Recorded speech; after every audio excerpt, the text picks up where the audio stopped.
अब हम देख रहे हैं नॉर्मल डायस।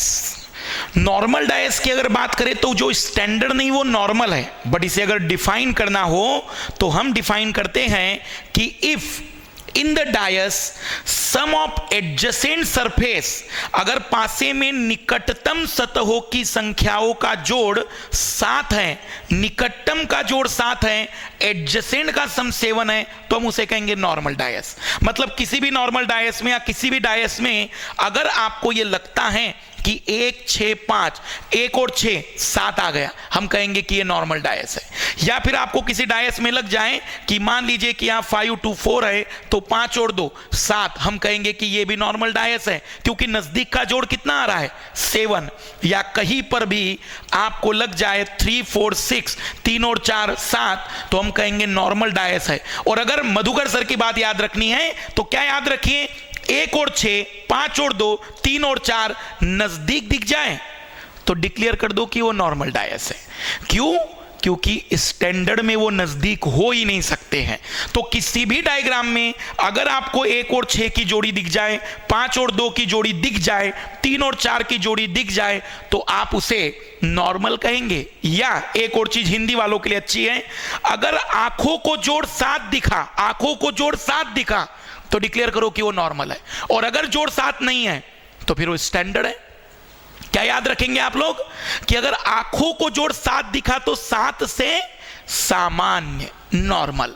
कहीं पर भी नॉन स्टैंडर्ड की बात करेंगे तो कहीं पर भी 1 और 6, 5 और 2, 3 और 4 एडजेसेंट आ जाए, हम उसे कहते हैं नॉर्मल डायस। बट इस नॉर्मल डायस में अभी एक प्रॉब्लम है। स्टैंडर्ड में अच्छा था, 1 के अपोजिट 6, 2 के अपोजिट 5, 3 के अपोजिट 4, लेकिन नॉर्मल में अपोजिट फिक्स नहीं है। इसका मतलब अगर मुझसे कोई पूछे कि 1 के अपोजिट क्या होगा तो 2, 3, 4, 5, 6 इनमें से कोई भी नंबर हो सकता है, कोई भी नंबर। 1 के अपोजिट अगर देखा जाए तो 2 भी हो सकता है, 3 भी, 4 भी, 5 भी और 6 भी, क्योंकि स्टैंडर्ड में फिक्स था। नॉर्मल में तो कुछ भी हो सकता है, क्योंकि नॉर्मल की डेफिनेशन है नजदीक का जोड़ 7 तो नॉर्मल, और अगर नहीं है तो स्टैंडर्ड। तो नॉर्मल में तो हम ये नहीं बता सकते कि अपोजिट में क्या होगा। तब अगर आपको कहीं पर भी नॉर्मल डायस में ये बताना है कि वहां उसके अपोजिट क्या होगा, तो हम देखते हैं 3 नियम। अगर ये 3 नियम मालूम हो जाए तो यकीन मानिए लाखों सवाल हल कर लेना, एक सिंगल भी गलत नहीं होगा। इन तीनों नियमों का मतलब समझना, लेकिन ये तीनों नियम केवल नॉर्मल डायस के लिए है। नॉर्मल डायस के लिए है, क्यों? क्योंकि स्टैंडर्ड में तो फिक्स था। तीनों नियमों का उपयोग केवल नॉर्मल के लिए करेंगे, और यदि स्टैंडर्ड के साथ इसकी कोई समानता होती है तो इसे मात्र एक संयोग माना जाएगा, लेकिन इसका स्टैंडर्ड में यूज आप नहीं कर सकते। ये सारे नियम केवल और केवल नॉर्मल के लिए ही होंगे। अब देखते हैं हम नॉर्मल में, तो लिखिएगा आप पहला नियम नॉर्मल डायस के लिए। हम बात कर रहे हैं नॉर्मल में अपोजिट बताने के लिए कैसे सॉल्व करें, तो हम उसमें देख रहे हैं नॉर्मल के लिए पहला नियम, फर्स्ट रूल जो होता है it is called adjacent rule. पहला नियम कहलाता है निकटतम का नियम, पहला नियम कहलाता है एडजेसेंट रूल। कहीं पर भी जब बात करें एडजेसेंट रूल की, तो एडजेसेंट रूल क्या कहता है, निकटतम का नियम क्या कहता है?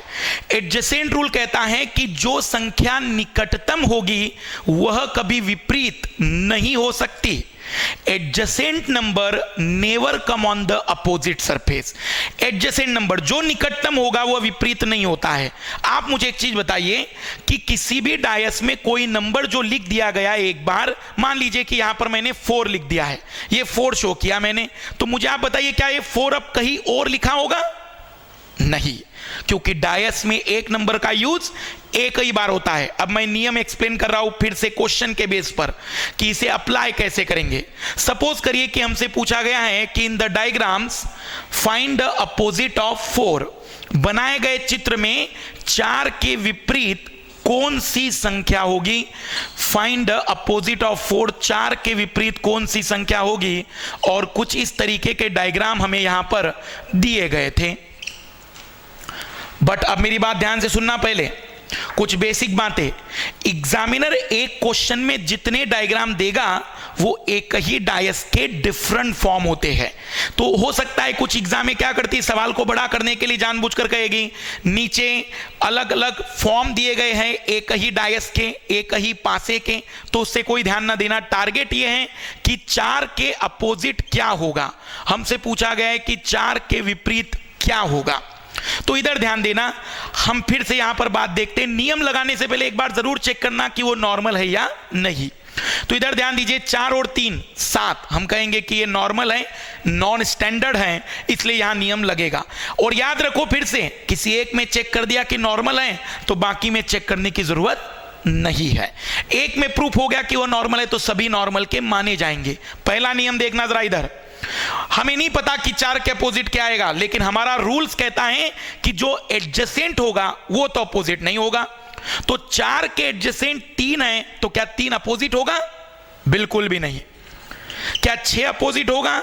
नहीं। क्या 4 के अपोजिट 2 होगा? नहीं। क्या 4 के अपोजिट 5 होगा? नहीं। तो 1 2 3 4 5 6 के नंबर्स में 2 3 5 6 नहीं होंगे, तो सर्टेनली 4 के अपोजिट कौन होगा? 1। हम बता सकते हैं कि दिए गए डायग्राम में 4 के अपोजिट 1 होगा।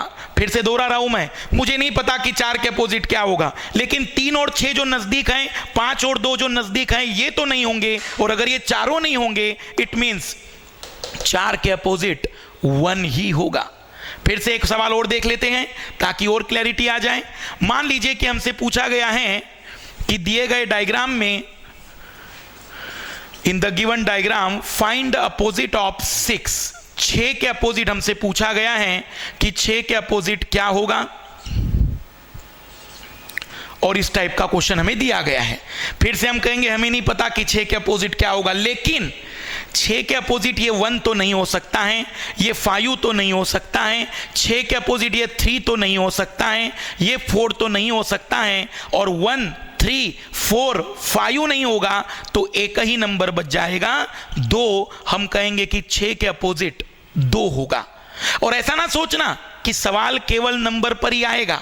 अगर एग्जामिनर का मूड रहा तो वो अल्फाबेट भी दे सकता है, और अगर उसने अल्फाबेट दिए तो हम कहेंगे कि मान लीजिए हमसे पूछा जाता है कि दिए गए डायग्राम में ACF FBD, बताइए कि F के अपोजिट क्या होगा।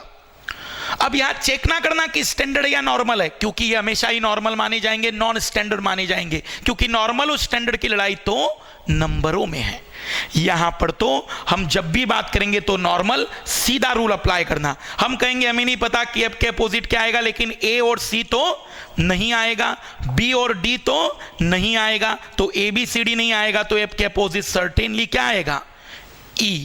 फिर दोहरा दूं मैं, पहला नियम यह कहता है कि हमें नहीं पता कि अपोजिट क्या होगा, हाँ, लेकिन इस बात की गारंटी है कि जो नजदीक होता है वो अपोजिट तो नहीं होगा, वो अपोजिट तो नहीं होता है।